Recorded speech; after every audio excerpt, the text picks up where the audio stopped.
what we see in others that we are inspired by, that exists within us as long as we are willing to acknowledge it and accept it, embrace it, and strengthen those qualities.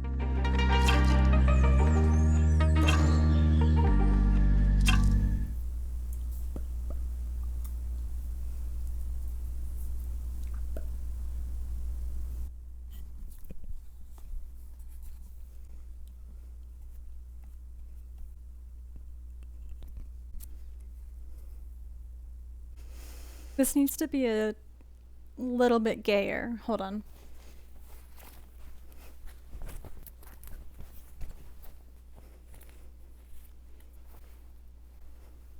Mm-hmm. Mm-hmm. Yes. Fabulous. Okay. So, I'm much more organized this time. I actually made an outline. The last time, I will give myself credit, last time I recorded a video on a whim. I did not have a script, I just had like kind of the beginning of a horoscope blog post thing, and then I was like, all right, let me just take this and ramble about it. Enough dilly-dallying. Hi. Let's take a second. Breathe. Breathe. That's a warning. Okay. On the count of 3. 1, 2, 3. Breathe in. And then breathe out.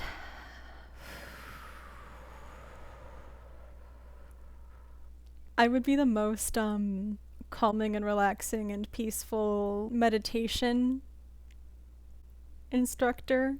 Anyway. Okay. 1, 2, 3. Breathe in. And then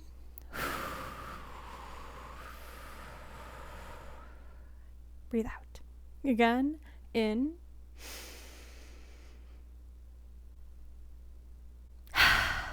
Out. You don't have to feel relaxed by the end of it, but it does just enough. It helps you get into a more, slightly more focused state. I want to yawn. I've been learning a lot about vagal nerve theory, specifically through Suki Baxter on YouTube. She's fabulous. Great. Wonderful series, wonderful playlist on soothing yourself with like vagal nerve exercises. And that is something we'll be talking about today, soon. Okay. Hi, I'm Nyx. I use they, them pronouns. I don't know what to tell you. Hopefully my denim will give me some queer cred.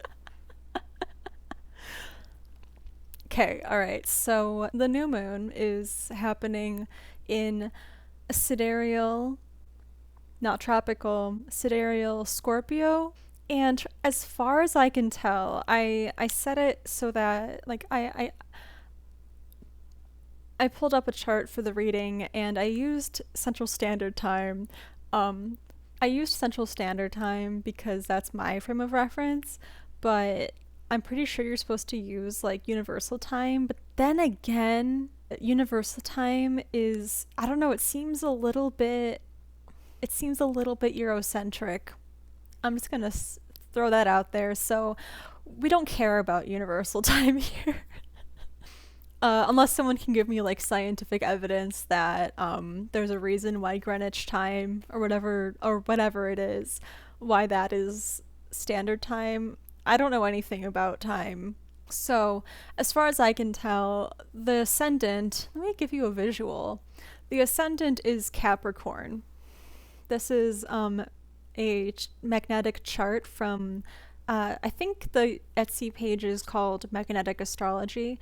I will try to remember to leave a link below, but it's great. You can move all these little doodads around. Fabulous. We love it. As far as I can tell, the ascendant is Capricorn. This is supposed to be like the eastern side, but then again, astrology is fucking weird, so just take my word for it. I don't know how this is gonna turn up on the on the camera, and also perspective in astrology is a little bit reversed, a little bit inversed. It's kind of like when you're playing on the Nintendo 64 and the controls are inverse. Yeah. So as far as I can tell, Capricorn is the rising sign at the moment that the new moon is like exact, where the sun and moon are both at the same degree in a given sign. This time it is in Scorpio. For tropical, it is in Sagittarius. So if you're watching any other readings right now, it is Sagittarius new moon, but I have to be different. I also had to make things harder for myself. Is that what it means to have Aquarius moon conjunct Saturn? Yeah, so the signs are slightly different, but the meat of the chart is essentially the same. The signs change, but like the positions, the aspects between planets are the same. You guys don't care. I lost track of what I was saying. It can't be that important. So take that for what you will. A lot of this reading is going to be a continuation of the themes that I discussed in the previous video on the last quarter moon when the moon was in Sidereal Leo. So if you want kind of like a little bit of background, it's not necessary, but if you are interested in seeing what I said about the quarter moon on like the 6th or the 7th of December, feel free to watch that. It might also help contextualize this one a tiny bit, but it's not necessary. There will be a link to this horoscope as well in the description, and it will also include mini horoscopes for the all 12 signs. I will include the dates for the sidereal sun sign, but I would also not urge you to, but I would recommend that you figure out what your ascendant is in sidereal. You could find something that does this online, but some sidereal charts use Ophiuchus or however the fuck that is pronounced. That'll throw things off a little bit, but also if you know the degree of your ascendant, you can put it in the comments below and I can tell you as close an estimate as I can what your ascendant is in sidereal. Don't let that freak you out if you religiously adhere to your natal chart. I recommend against that in the first place, but this doesn't change who you are. Does not change who you are. It's just another way of looking at your chart and therefore looking at yourself. I will expand a little bit more on some of the things that I talk about in this video, so if you're interested in that, read that. And also if you want to see the little horoscope for yourself, I said all that stuff about your rising sign to say that read the interpretation for the sign that is your rising sign as well as your sun. So some of the biggest themes that I've noticed while looking at what's going on in this chart, the biggest themes are collective shadow work. Not in order. I'm not saying these in order. I'm just saying what sounds best in a list. But collective shadow work, which can both be like understanding group identity, group values, but also shadow work that we are able to do based on how we perceive others. I'll talk about it. Collective shadow work, creativity, slowing down, which I am one to give you advice on slowing. I actually am one to give you advice on slowing down because I know I wouldn't listen to what a non-ADHD person or like what a non-traumatized person would say about slowing down, but I would listen to an ADHD or traumatized person when it comes to this. So I am one to tell you what's worked for me. And lastly, starting somewhere. Not lastly, because that is what we'll be talking about first. So there is that phrase, that saying that goes, the best time to plant a tree was yesterday. The second best time to plant that tree is today. I'm sure you've heard that before. I've also seen this one post specifically on Facebook, but it could be somewhere else. I don't know, probably. This post that says it's like you're afraid of starting college at age 30 because you'll be 36 by the time you get out of it or something like that. But also you'll be 36 anyway. So you can either do what you feel driven to do or inspired to do or not. You're still going to end up being like too old for what you consider it to be. And that's only one example. Age isn't a concern for everybody, but I do know that we have kind of been ingrained with these ideas of, like, you know, these markers of adulthood and maturity. Capricorn, Saturn, yeah. These markers of maturity and development. We think that we should be done with certain things at a certain time and starting things at a certain time. And if we're not on that timeline, then something's wrong with us. No, there's nothing wrong with you for that reason. There's nothing wrong with you, as far as I know. Another example of this is when I was 21, I had basically just figured out that the root of most of my problems was that I had undiagnosed ADHD, and I finally was getting medicated properly. But medication will only go so far when it comes to something like this, or most things, honestly. I felt like everyone around me, because I was in undergrad, everyone who I looked up to, I guess, or who I kind of wished to be, also a theme. We'll be talking about this later. They all seemed to have their shit together. Listen, nobody has their shit together.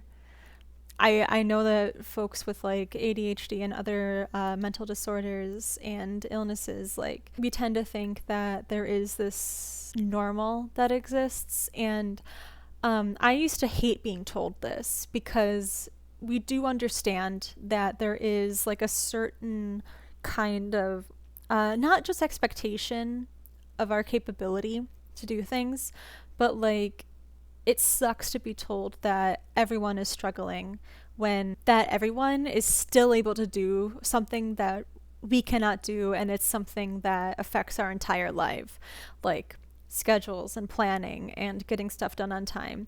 But it is something that we need to remember. Not everyone has their shit together. Anyway, back on track. Like, their Google or Apple calendars were just like filled in with like different activities and like different things to do, like tutoring, like not just class, but like tutoring, work, specific time for study, specific time for research. You get the point. So now that I knew what was going on with me, and now that I was on my way to getting proper treatment, I knew that I had to take certain steps to get somewhat structured and organized. And my first thought was like, okay, cool. I'll start a planner and it's going to be great. I'm going to create a schedule and a routine for myself. My next immediate thought was, and also these thoughts are also kind of simultaneous. The next thought was, it's going to take me 3 years at least to engrave any of this into my brain. It's going to take 3 years for me to actually like get this down and be used to having some kind of system of organization for my time, activities, whatever. And when I had that thought, I was like, God, if I'm not going to get there on a timeline that I would prefer, like, obviously I would prefer to be able to just like change it now, to just suddenly restructure my entire brain. I was like, God, no. And then my third thought, also kind of simultaneous, was, do I really want to be in the same position 3 years from now? Would I rather struggle trying to get my shit together for the next 2 or 3 years to eventually be in a somewhat better spot than I am now? Or would I rather just accept things for what they are and do nothing? Just give up, not even before trying, because I'm fairly certain that I had at least like tried.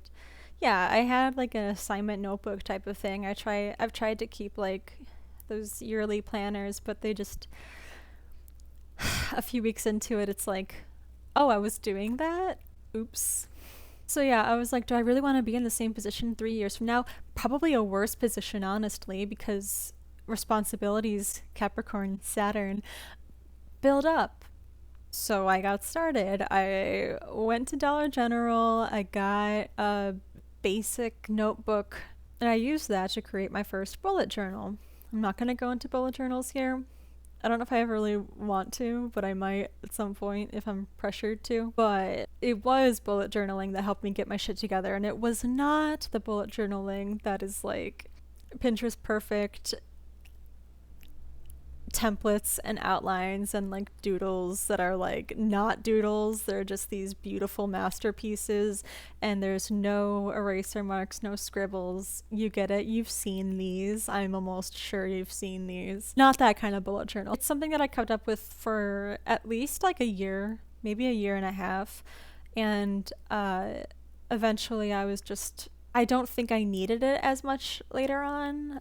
Or maybe I had figured out like other ways of doing things that I preferred. Like maybe I got like another like 2019 to 2020 yearbook, not yearbook. It's kind of a yearbook planner. And also speaking of that, letting go of perfectionism, hugely important. And I say that like you don't, like if you choose to start something like a bullet journal, do not worry about being able to keep up with it every single day. If you use it to track like if you take your medication or like how you felt or like basic things that are actually relevant and useful to your daily life, not lists of things that we could not care less about just for the sake of doing it unless you want to. But think about how it might affect you if you are not able to keep up with something like that, like marking at how many drinks of water you've had, because even just keeping track of how much water you've drinking in a day, that how like you could drink water constantly all day and have no idea how many cups that was. So whatever. Or I think you get what I'm talking about with that. And it's also when you start something different and new, when you start to notice the all the self-sabotaging patterns that we've developed over time.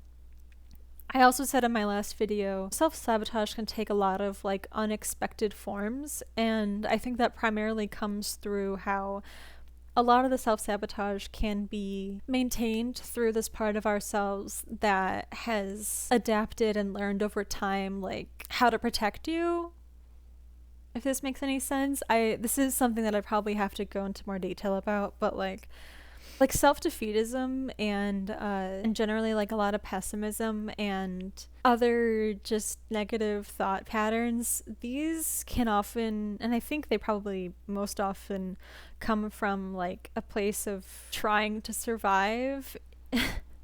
Honestly, like I think that they're maladaptive ways of surviving, lowering expectations to prevent future emotional letdowns. I would like to go into detail about this at some point, but it is not today. I just want to leave that little seed of I just want to leave that thought with you to examine how you could be unintentionally, because it is unintentionally self-sabotaging ourselves. Learn about cognitive distortions. Just by learning about them, you're able to identify them, and then you're able to begin to change them. Self-sabotage can also come from not having a vision. Like if you want to start something, or like even you just want to get your shit together, but you don't have a vision for something in the future. There's things later in the video that I'll talk about that that might lead you toward reconstructing or creating a new vision for yourself, something to work toward. Now you've reached the part about slowing down. And here's the thing. I'm not gonna slow down a whole lot during this video. What I'm talking about is slowing down when you notice yourself rushing things that don't need to be rushed. Like, do you ever just find yourself like tense and rushing to, I don't know, like wash your hands? I don't know. Or you're tense and you're rushing to wash your face, brush your teeth, whatever, or just simply just anything that you don't really have to be rushing for. Slow down.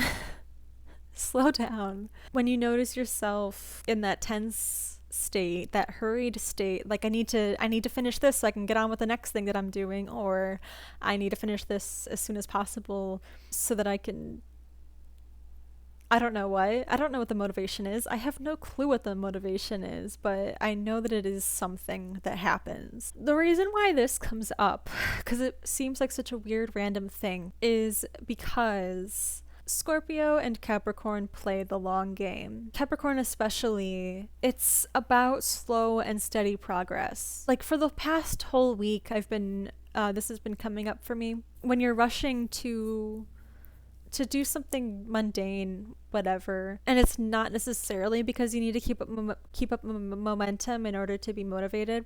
Like eating, eating could be one of them too. Doing makeup, I don't know, whatever. You probably get it. Slowing down in moments like these and paying attention to when you're just feeling the nervous rushedness of things. Just being mindful, just being aware of it, and then choosing to pause, breathe, and then do it slowly. Another one was like just putting on lotion. Like you probably don't have to like try to moisturize your entire body in like five seconds. Because when we're rushing in these moments, it is kind of like it's sort of a microcosm.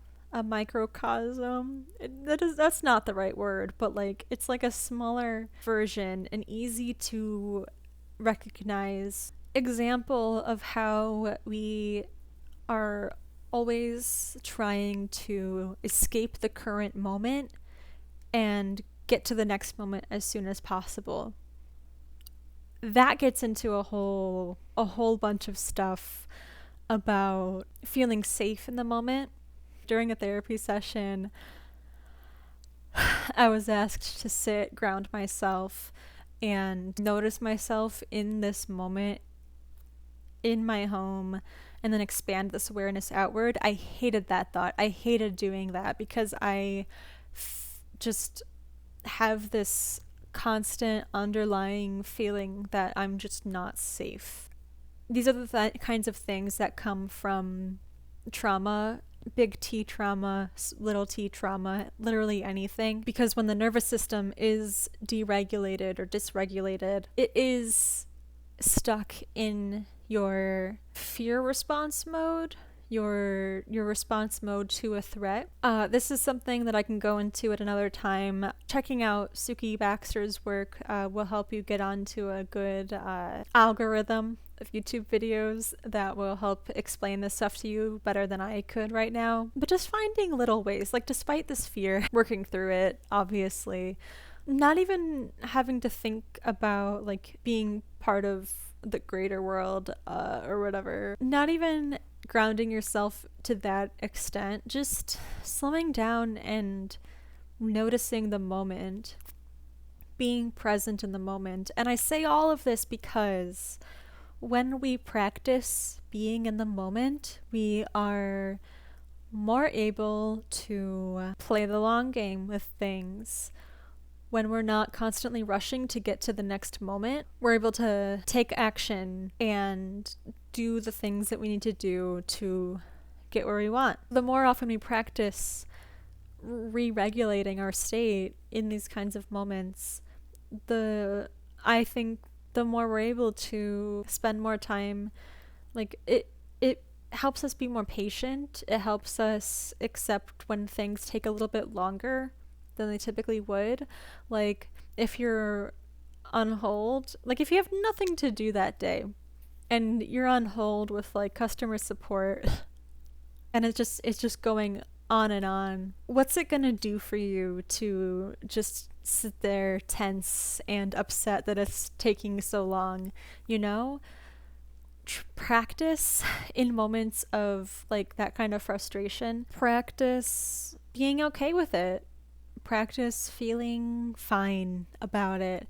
Practice enjoying the moments of stillness. It's possible. I did it the other day. It's not going to happen every single time, but it's worth doing whenever we find ourselves rushing things that do not need to be rushed. So another one of the topics is collective shadow work. This is because the Scorpio new moon is occurring in the 11th house based on the chart that I constructed. Venus and Mercury are also in the 11th house, so there is an emphasis on this idea of the collective, of society, of group things and group think. Haha, Mercury thought. There's a few things about this one that I think are important. One of the primary things that I was thinking about and have been thinking about is the 11th house is also about aspirations. So the 11th house is where role models are, who we look up to, and also non-role models. I'll explain. I'll talk about this a little bit more at another time, but I do want to make a note on what shadow work is, because I know that there's a lot of confusion and I'm sure that there are valid like alternate ways of using these two words. Like, these two words do not belong to one specific thing, but words also kind of lose a little bit of meaning when we just throw that out the window. But anyway, the shadow work that I'm talking about is individuation, Carl Jung stuff, in integrating unconscious parts of ourselves, good and bad, because what's often forgotten is that we reject things that can be desirable to us, things that we wish we embodied.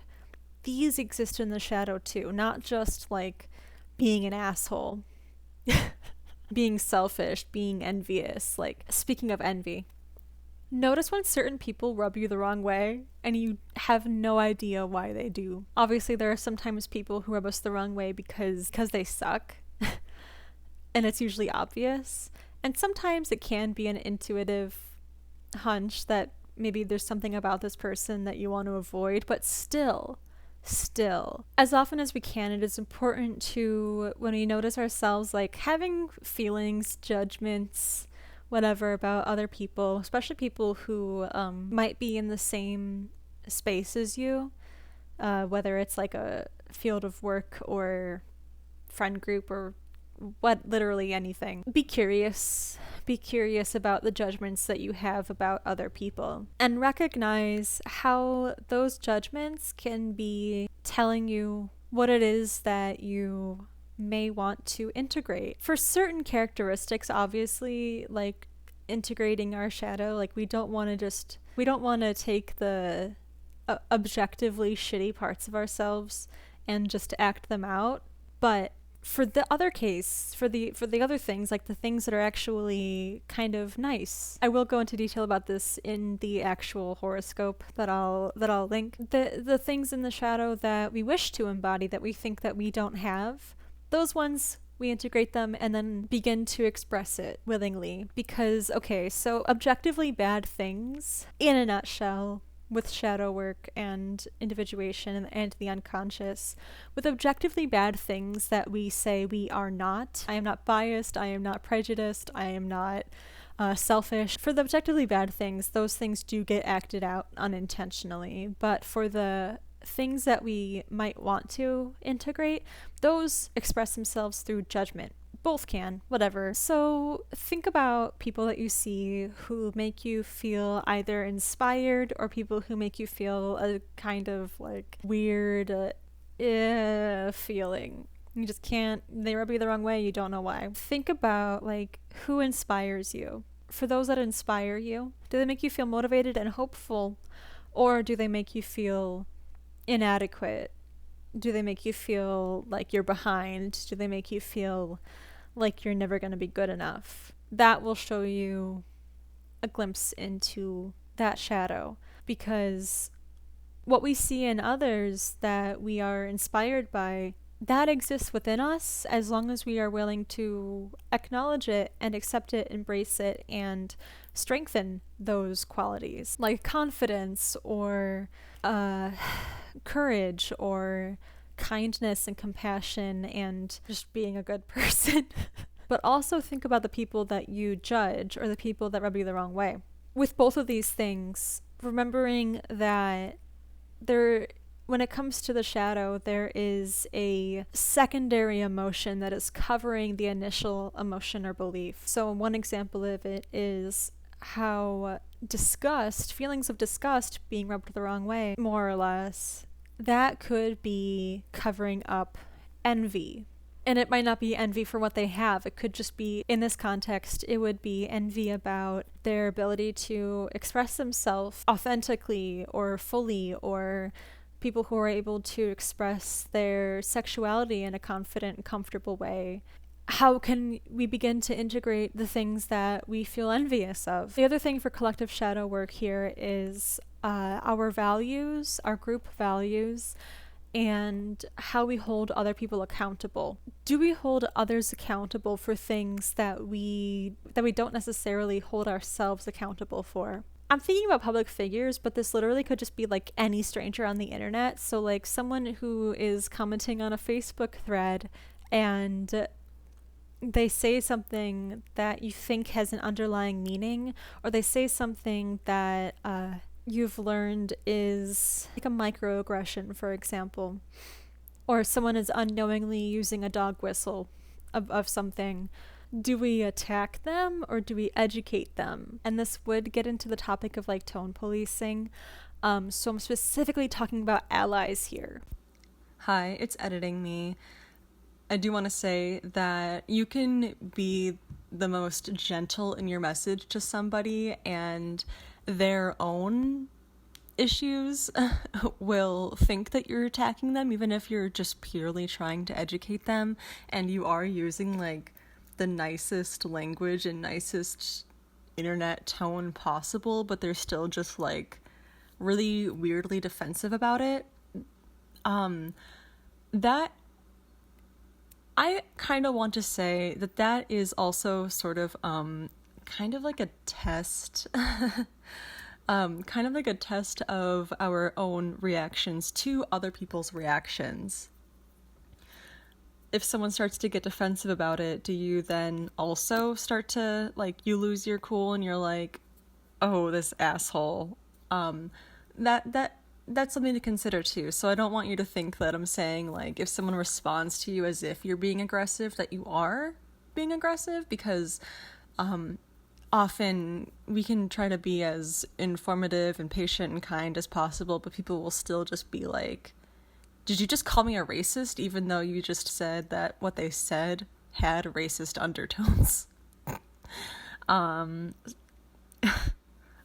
Yeah.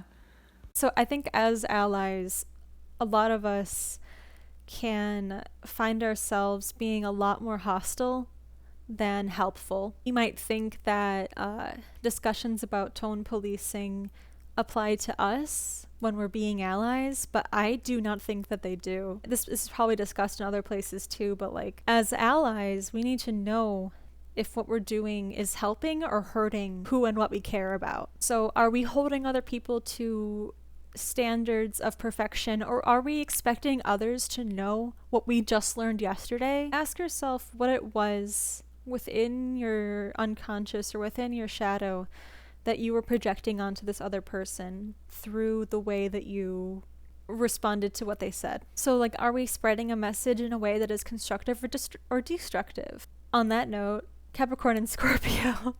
Capricorn and Scorpio both appreciate the destruction that is required for further creation. That is what is happening on a large scale. But in the micro, in comment threads on Facebook or elsewhere, are we helping or hurting our cause? Are we helping or hurting the image? Optics are important. Allies need to remember this. And I'm talking to myself, obviously, here, but I think you might get the point. If you don't, we can chat. And I think that this comes down to understanding what our values are. What do we consider to be basic human decency? What is kind of learned? And what have people learned over time in the societies they've grown up in? What have they learned but not dismantled yet because they just don't know? So do we value ridiculing people, or do we value educating them? And lastly,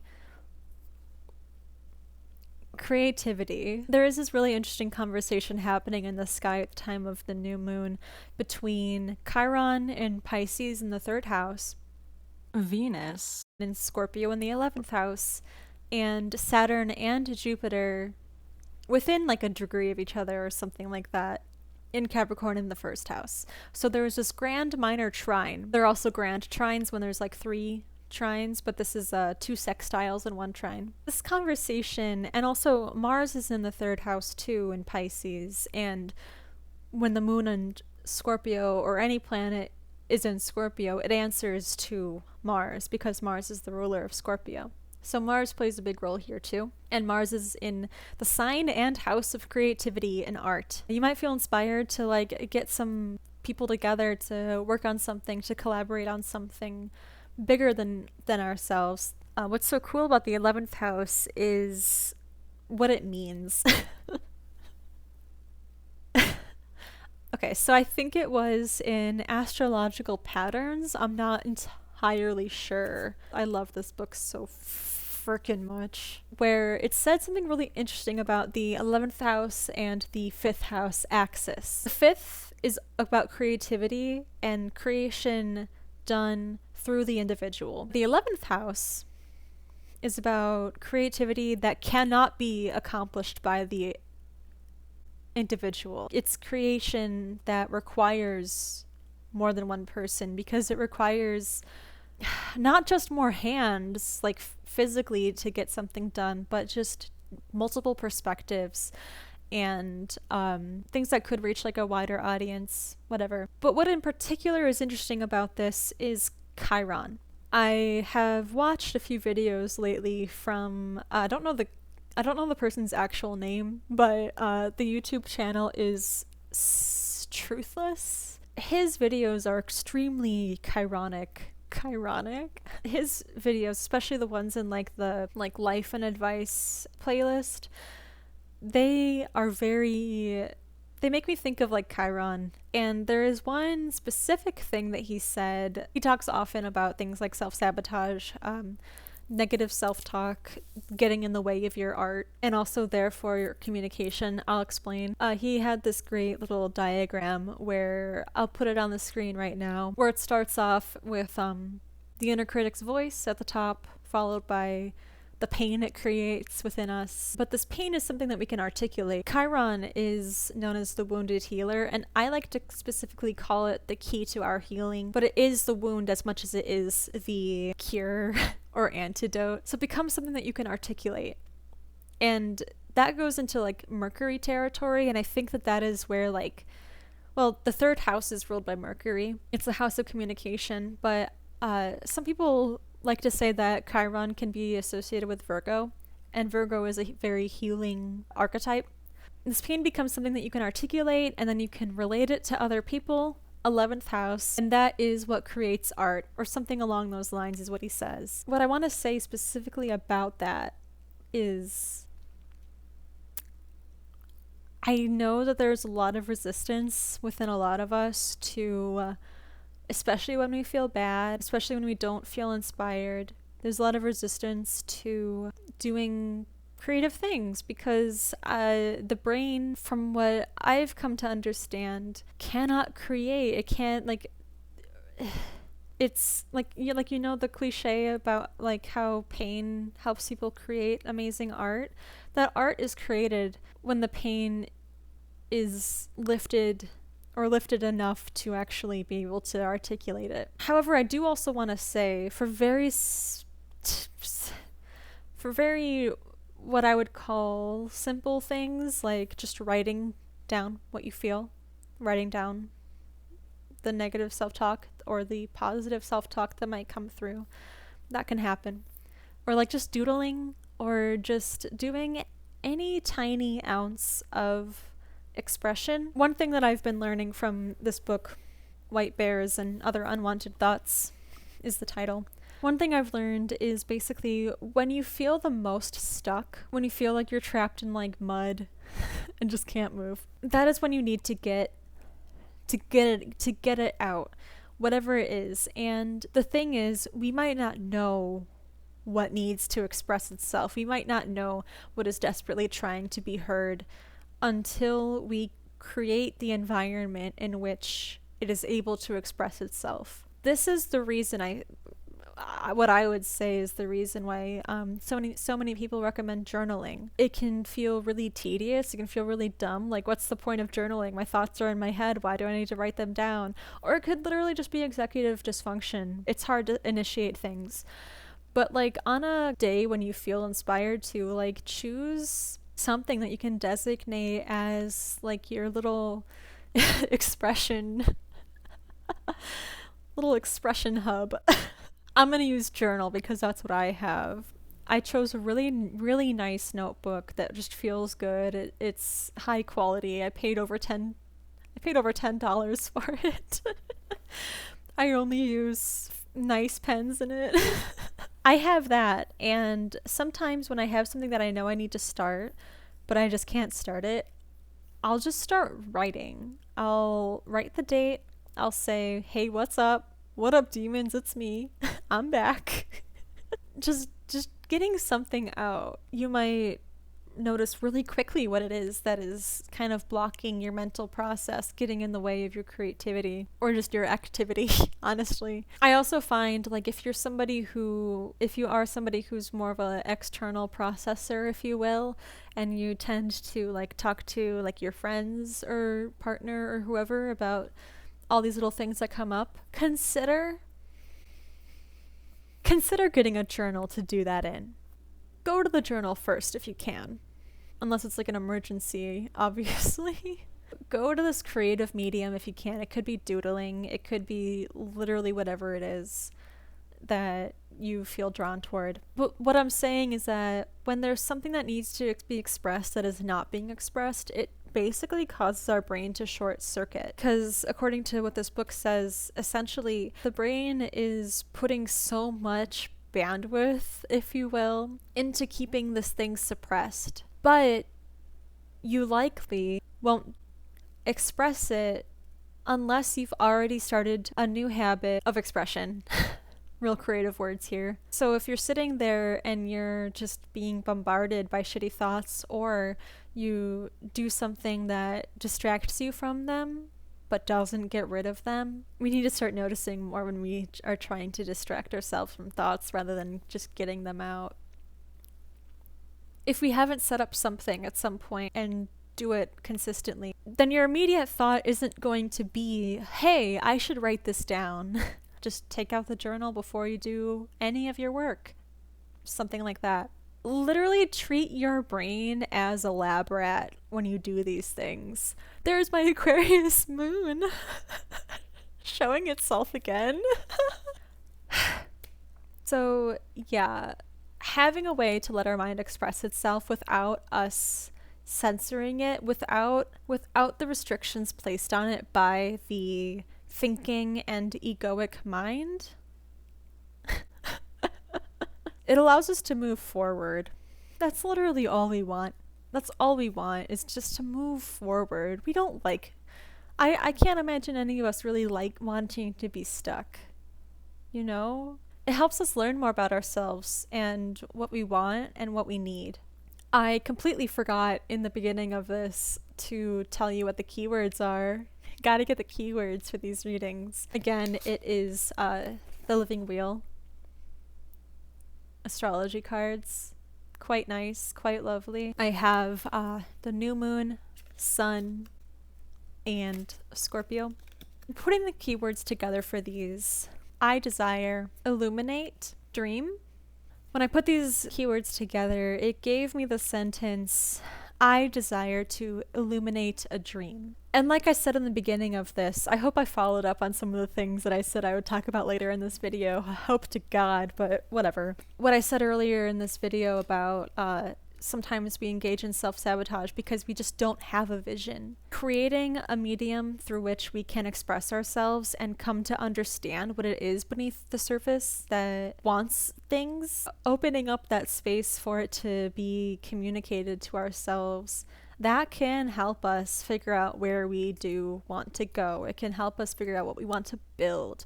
It can help us figure out our vision.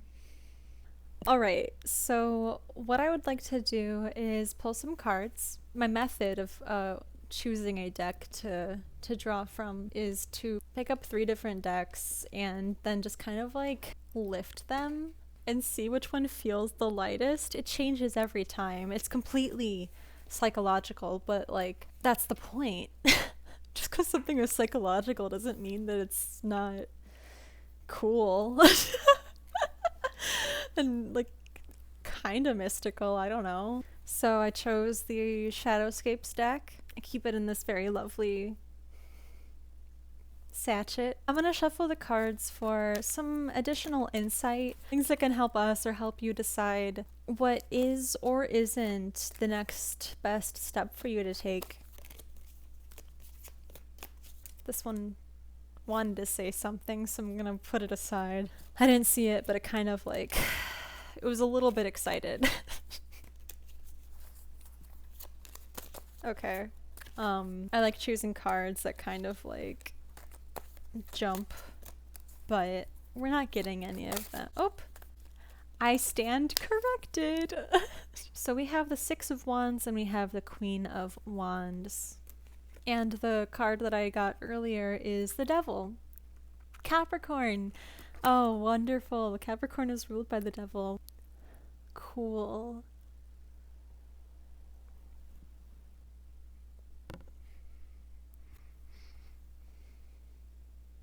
It's very cool imagery. I recommend looking at it. Six of Wands, victory, recovery, healing, some amount of achievement. Queen of Wands, passion, intensity, creativity, sexuality, the feminine Mars, I would say.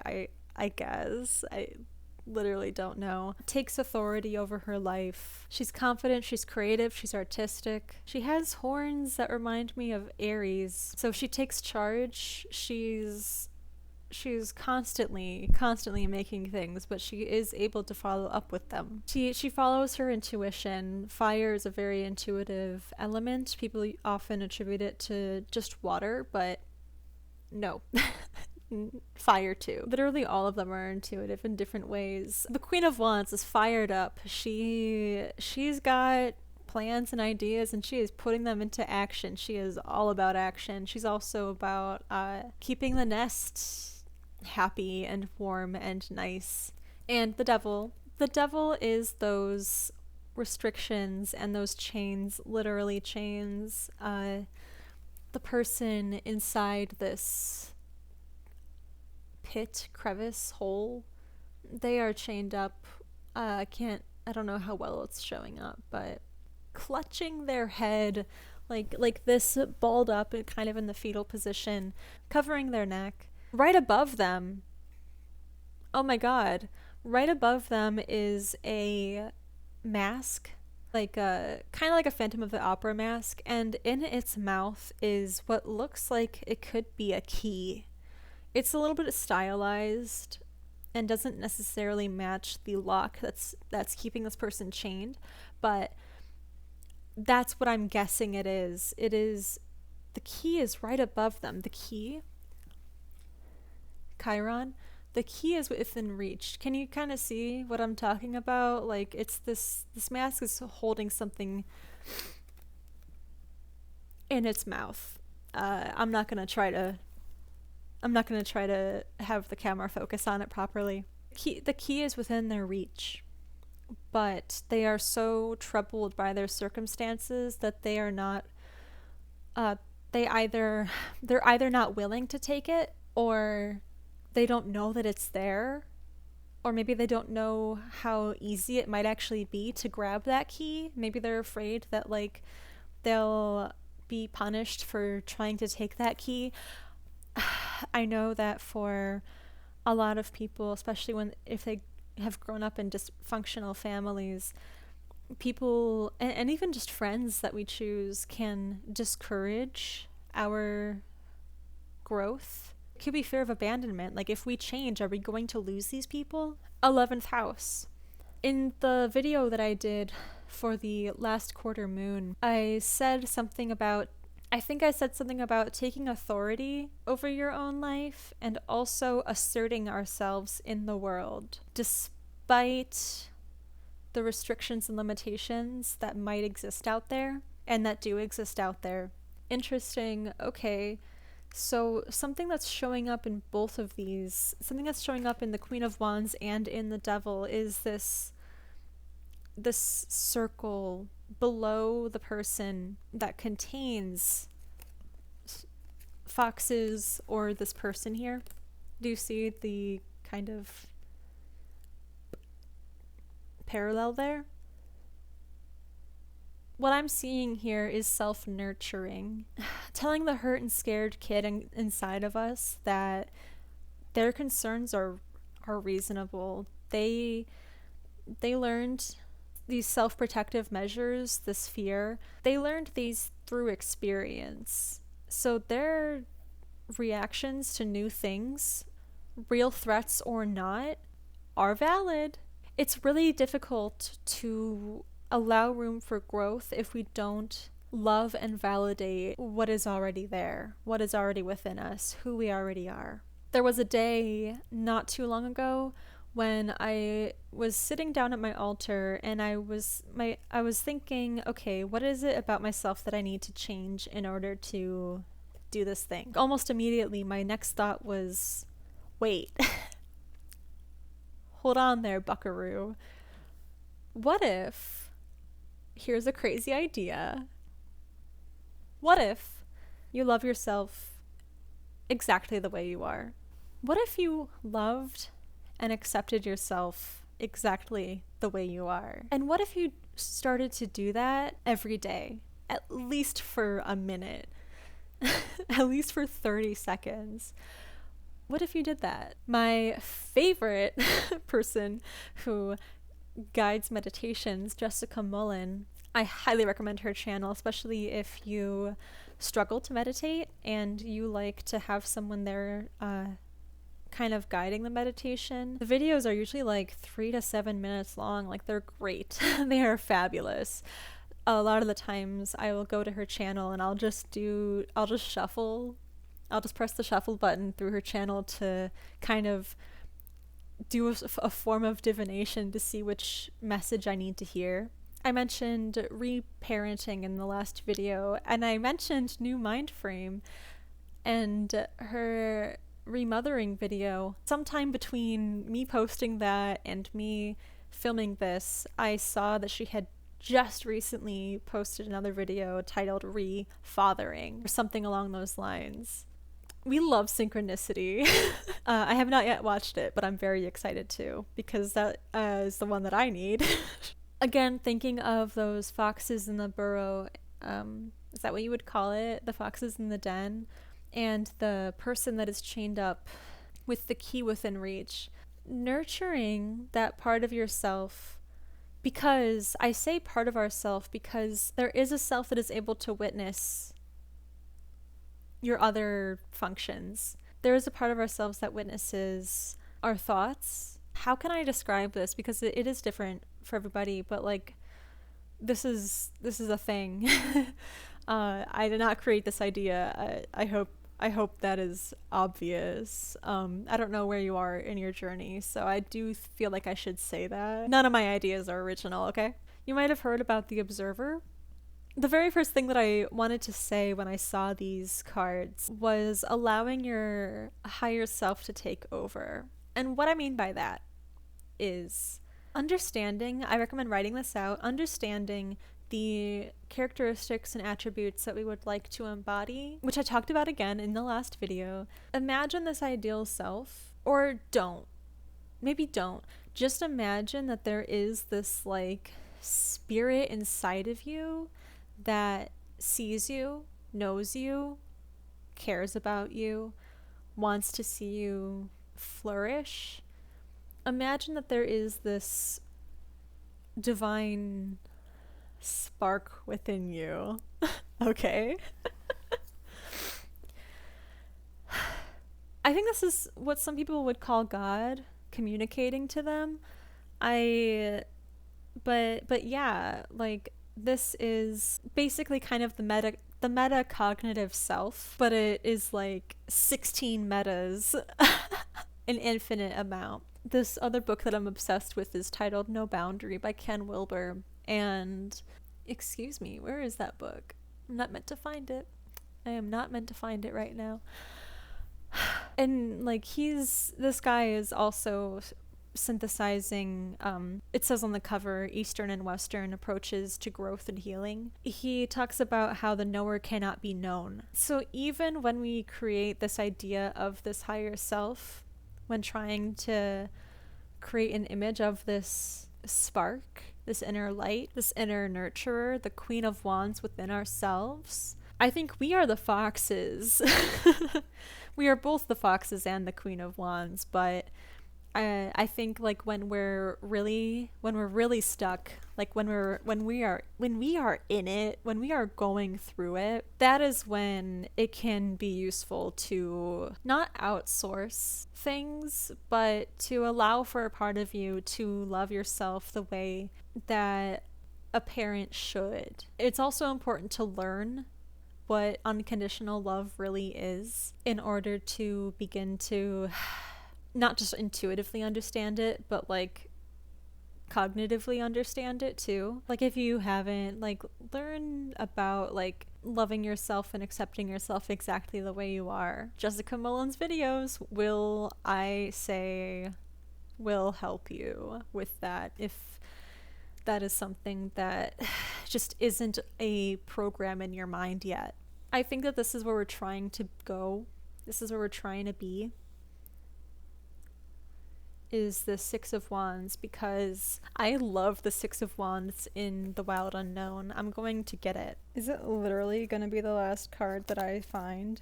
Is it? No. Fourth to last card in the full deck. So I grabbed the Five of Wands as well, just to kind of show like a little story. So this is the fallout. This is the chaos. This is the this is the going through it, right? And then once the wands, the leaves, the twigs, the branches have fallen and settled, there is this butterfly that arises from the debris, from that chaos. When we add this imagery of the devil into it, I think it's easy to imagine that if we were to kind of like put these two cards together, if the butterfly was so close to the ground where it couldn't see a way out, if it couldn't see the light, except for maybe like peering through a few of the branches, would the butterfly have found its way up, or would it have given up? Would this butterfly allow itself to be crushed underneath these branches? Or would it fly up? This is such a bad way of describing it. So this butterfly has emerged from the thick of it, and similarly, I think this might be the case in the Rider-Waite-Smith deck. I don't remember, but the Six of Wands here, like it looks like a battle has just ended. And there's this person rising victorious from it. It looks like their cape or their whatever it is that they're wearing, it looks like that has been snagged on something, on the teeth of this, what I think is a chameleon, this piece of fabric. And I think that also, this would be a little bit dramatic of the person in the Six of Wands, but if their clothing had gotten snagged, okay, so this is the ripping the band-aid off. If they had allowed the devil card, if they had allowed this idea, this perception of bondage, if this person had let that get to them when they got caught on the chameleon statue, if they had let the devil archetype take over, then they would have just like stayed there, because they wouldn't want their clothing to get ripped, and they don't want to take it off. It was probably cold, but no, they ripped it off. They were like, no, you can have that. You can have that. I am getting out of here. So there is this amount of leaving something behind, and I think that is also something that can happen. Like I was saying, like with friends, if we're afraid that our growth will separate us from our friends or maybe even family, that's hard. And I don't have advice for that. That's something that you got to do for yourself. But also, another thing is, so it's clothing that got ripped, right? Clothing symbolically can represent our identity, who we believe ourselves to be, the ego self.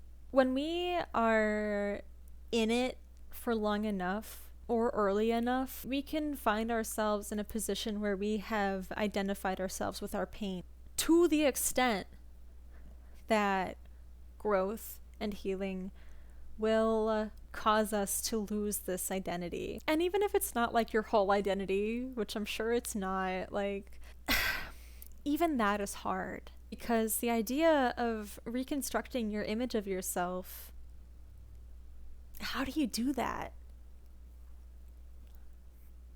What I've said about constructing this idea of your ideal self.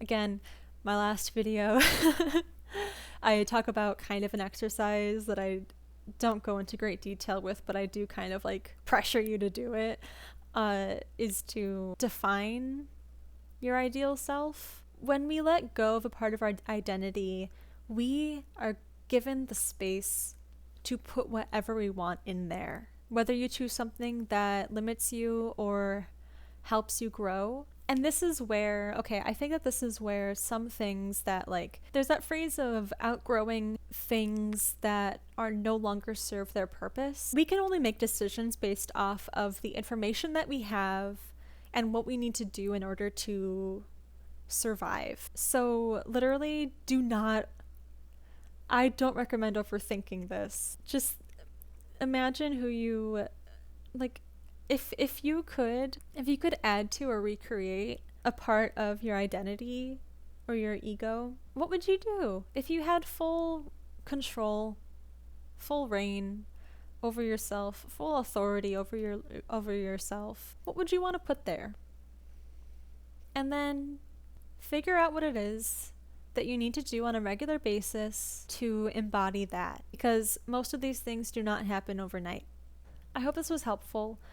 If you like what I have to say, if you like what's going on, leave a like, subscribe, comment if you want to add to this in any way or just talk about your experience. I have astrology readings available. They are in a link that I will also include in the description. If you would like to support me, I have a link to my coffee down below.